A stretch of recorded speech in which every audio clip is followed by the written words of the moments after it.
How's everybody doing today? Good to see you showing up on the Vital Axiom. Looks like all the names and numbers are starting to roll. What's up, Gary, Cindy, Jason? Hey, Bob Tackett. Long time no see. Japan is here. Canada's here. What's up, David, Josie? Dirty Daniel's here. I think that's Tennessee. I'm not sure. Hey, Jim.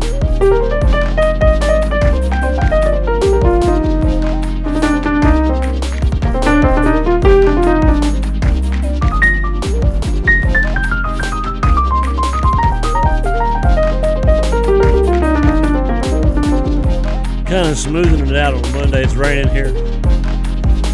Pray for Japan. There's a strong typhoon coming later. Wow, they need prayer. That sounds serious. A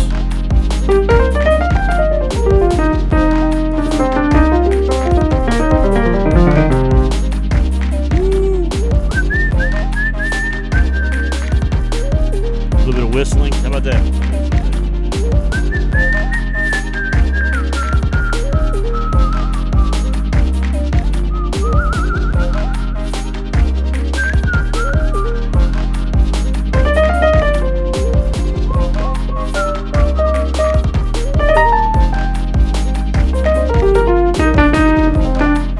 First time I've ever whistled on the show. What's up, Taylor?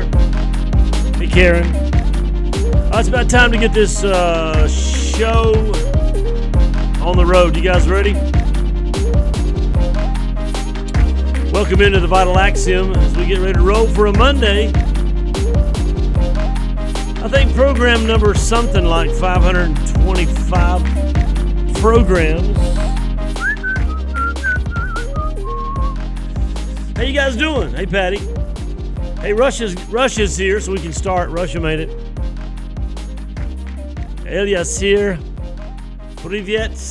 Как дела? How you guys doing? It's a Monday and rainy here in Southwest Virginia. I'm tired today a little bit. Of course, Sundays always get me. You know what I'm saying? They always, hello. They always get me. They always wear me out because it's a busy weekend and a lot going on. We had a lot of fun yesterday. Excuse me, I had a phone call this morning about a little guy that came running down front to the altar yesterday. I'm not sure how old was he, Gary, maybe 6 or 7. Gave his life to Christ. What's up, Danny? Hey, Joel Trigg. It's like Donald Harding's in the house. Donald, you got to let me know what day it is I'm speaking. Is that Thursday, I think, maybe? Donald having revival this week, and he's asked me to come over and share, and I'm excited about it. I'm just not sure when it is. I probably know from somewhere. And this little kid, his grandmother said she had to kind of hold him back. And finally, she let him go, I guess, like a horse out of the stall. And he ran down front, and he was pumped. 8 years old. That's what I thought he was 8. What's up, Debbie Adams? You like my cover? You like my clover design? I know I got that over at the Buckle. I like this hat, just because it's cool looking. And, yeah. And the pre-roll in there, that background is from my wood shop. So you guys know I build furniture and refurbish pallets and junk. So I went around the shop and took pictures and stuff, and I've been using those as my background. Hello, Heather. That was a really cool bookmark you drew for the police.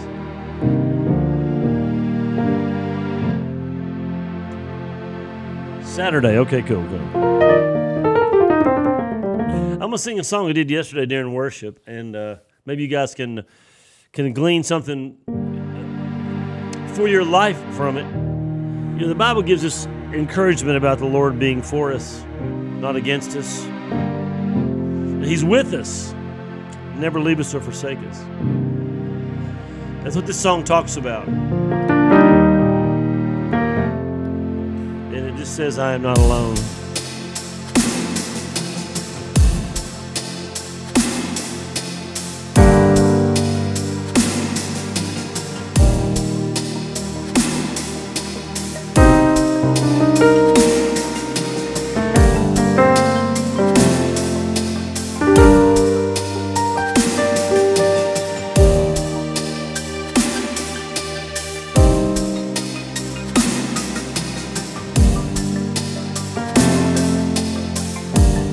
When I walk through deep water, I know that you will be with me.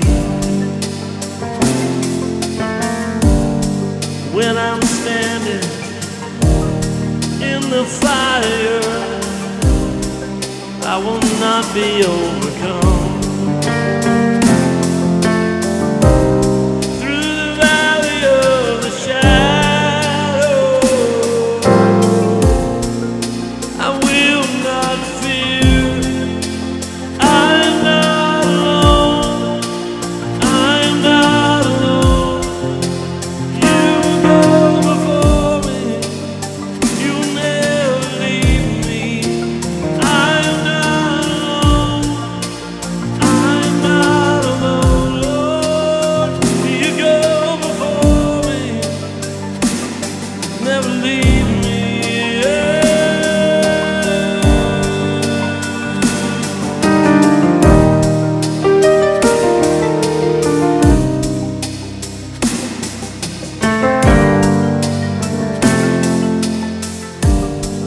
In the midst of deep sorrow, I see your light is breaking through.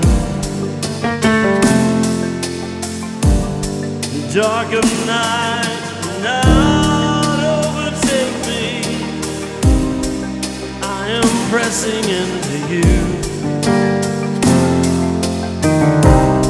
Lord, you fight my every battle.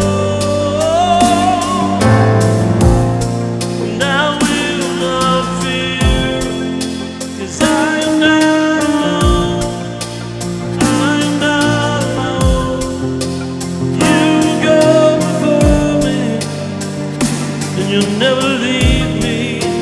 I'm not alone. I'm not alone. You go before me and never leave me. You amaze me, redeem me, and call me as your own. You amaze me, redeem me, you call me as your own. You amaze me, redeem me, you call me as your own. You amaze me, redeem me, you call me as your own. You're my strength, you're my defender, you're my refuge in the storm. Through these trials, you've always been faithful. You bring healing to my soul, and I am not alone. I'm not alone. You go before me. You'll never leave me. I'm not alone.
It's a truth that we need to learn to live in and believe that we are not alone. We are not alone. Sometimes we feel like that. I felt alone many times. I felt like, hey, God, where are you? David felt that way. David from the Bible. He said, oh, Lord, I cry to you from the ends of the earth when I'm overwhelmed. Lead me to the rock. That's where we have to go. We have to go running to the rock. We have to run to Jesus. And not the rock, that wrestling guy. But run to the real rock. That's the Lord. How you guys doing? Good to see you on the show today. A lot of names jumped in I missed. Hey, Michelle and Todd and Cindy and Tiffany and Lynn. Hey, Lynn, Florida's here. Ariel, hope you're feeling better today, Ariel. Laura Couch is back. Hey, there's Melody Davis. How you doing, Melody? It's good to see you. Larry Wells is here. So many people and from around the world, around the country, and just around the neighborhood are here today just hanging out with us as we just love on the Lord and talk a little bit. Oh, I'm sorry, I'm stretched. I'm tired today, man. I'm tired. Sundays are tough days for them old preacher men. Right, Joel? They're tough days. And but I wouldn't do anything else. I tell you, I wouldn't trade it for the world. Hey, Donna. Let's talk a little bit about what I talked about yesterday. We're going to talk about it this week. The title of my message yesterday is called Live.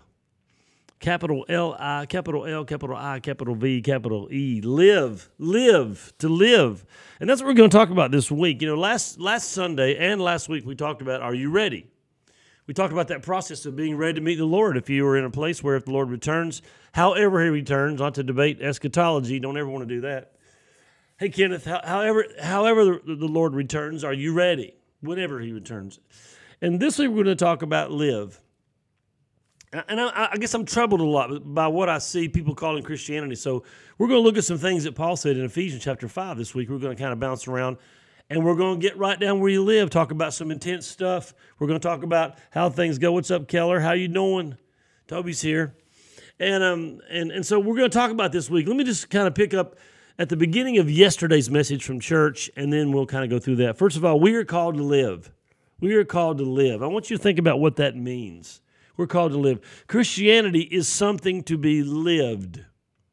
Now, can I just give a little history? I'm a preacher's kid, right? I've been in church my whole life. Hey, Jimmy. And I've been in church my whole life and seen a lot. A lot of stuff happen in churches and church people and in the world, in the country. And I've seen a lot of things go on. And I think a lot of times I look at people who call themselves Christians and they miss the point that Christianity is something to be lived. And Paul really talks a lot about that in Ephesians 5. Christianity is not. Let me tell you some things that Christianity isn't. Can we start with the negative side of that? Christianity is not religion. Hey, Nikki, how are you? Hey, Mary, how are you doing? Christianity is not religion. You say, what do you mean? Yeah, of course it's religion. People go to a church and they worship God. No, it's not just in what God intended. Maybe we've turned it into some religion, but Christianity is not religion. Christianity is somebody you become. Religion is just something you go and do. Christianity is not religion. Christianity is not ideology. And what do I mean by that? Well, Christianity is not where we take some good ideas and apply them to our Constitution and all that, you can do that. Don't misunderstand me, because obviously we did that when we found this nation, and it's made for a great nation. It's starting to fall apart now, but made for a great nation. But Christianity is not ideology. Ideology is just a list of good ideas. Christianity is not a feel-good. And although a lot of people who get involved in Christianity, God really blesses them, and you can experience something in your body, emotional. I have many times, do all the time, the presence of God. True Christianity at its peak is not a feel-good. Yes, we feel good, but we don't call ourselves Christians because we feel good. Maybe it's part of that. It's not religion. It's not ideology. Christianity is a life that you live. Christianity is to be lived in a very well-defined way. And I want to talk about that this week. Hey, Stuart. I want to talk about how Christianity is a live, not a life. It's a live. It's something you do. It's a verb. Life is inhale and exhale, yeah? And Jesus said, I came to give you life and that more abundantly, but we understand that when he gives you that life, it causes you to live something. You start to become somebody. It affects every aspect of your life. And Paul talks a lot about that. Can I just say it like this? Christianity is not a do, but a be. You see, here's what people think Christianity is. Okay, Christianity is, well, I go to church on Sunday, and I'll put some money in the offering, and then maybe I'll volunteer for something that, help wash some cars or something, and that makes me a Christian. Well, I'll read a few scriptures in the Bible or go to a revival service over at Donald's church. Christianity is not a do, it's a be. If you come to Christ and you give him your life, you truly become born again, then you will begin to be somebody you've not been before. You'll begin to live and act and talk. It's a becoming. It is a live. It's a be. Jesus called us to be. Therefore, there's something he preached on called the Beatitudes. Hey, Crystal. And so I want you to think about it as Pamela and people jumping in. I'm missing everybody. Hey, Donna. Christianity is not a do, but a be. And I want you to think about that. We're going to start out looking in Ephesians chapter 5. Verse 15, but before we do, I made a little picture for you guys I want to put up here. Here's what I told the church yesterday. I want y'all to look at this and think about it. Many people flock to Christian events, concerts, church services, all kinds of stuff like that. But few leave and actually live Christian lives. Capital live. Look at it again. Many people flock to Christian events. Just because you show up at a concert or a church service, or just because you like to hear somebody sing or some Southern gospel roundup or something. A lot of people go to Christian events, but few people leave those events living Christian lives. Living Christian lives.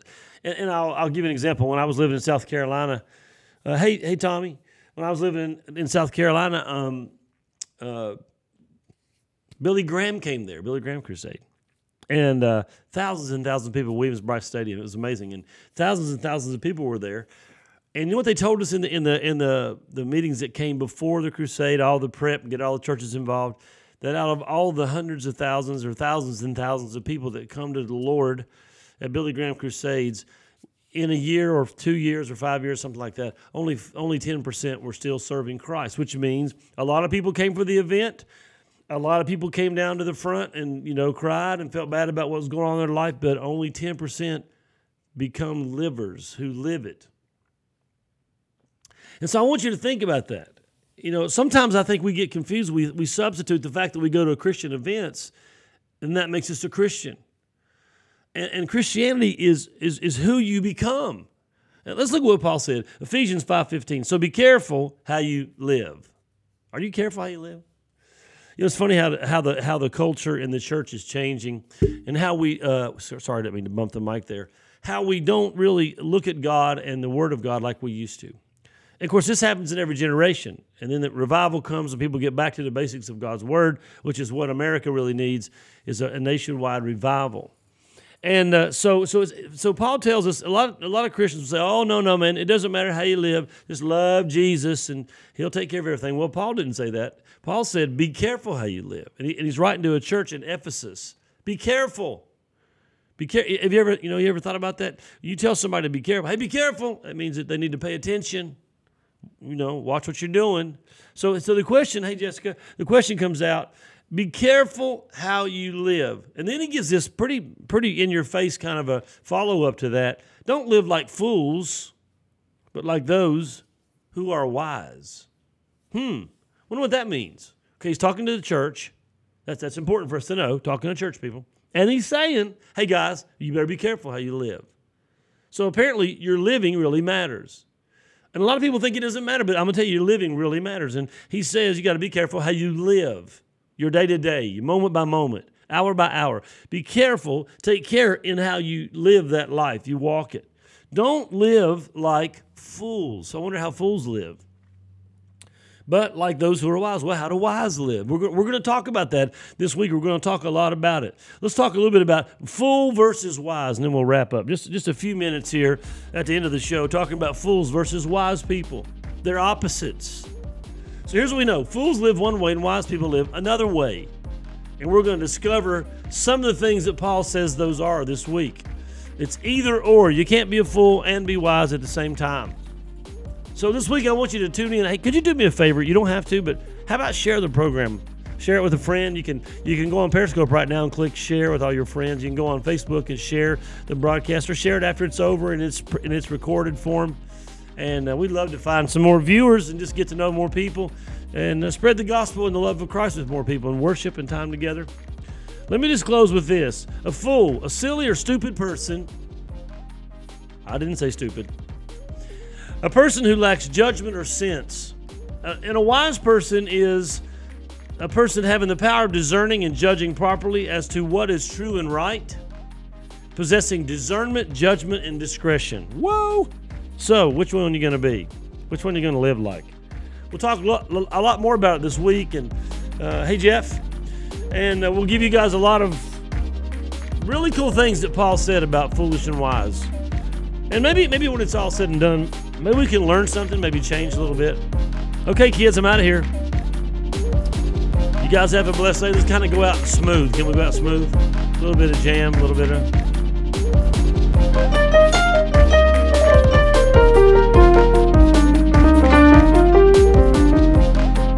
Looks like Devin was late.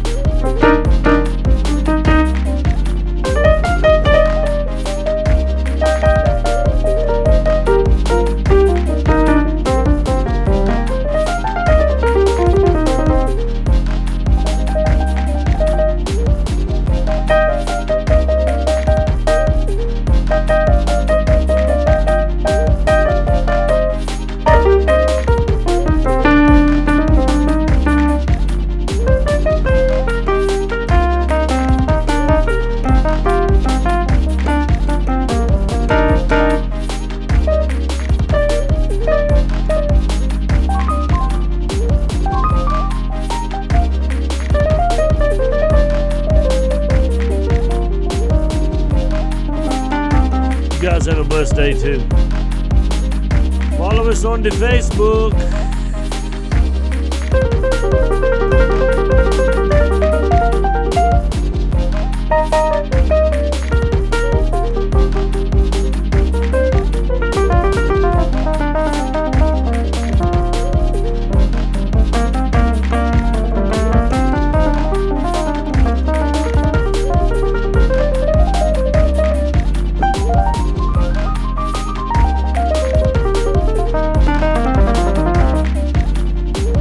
Love you guys. Adios.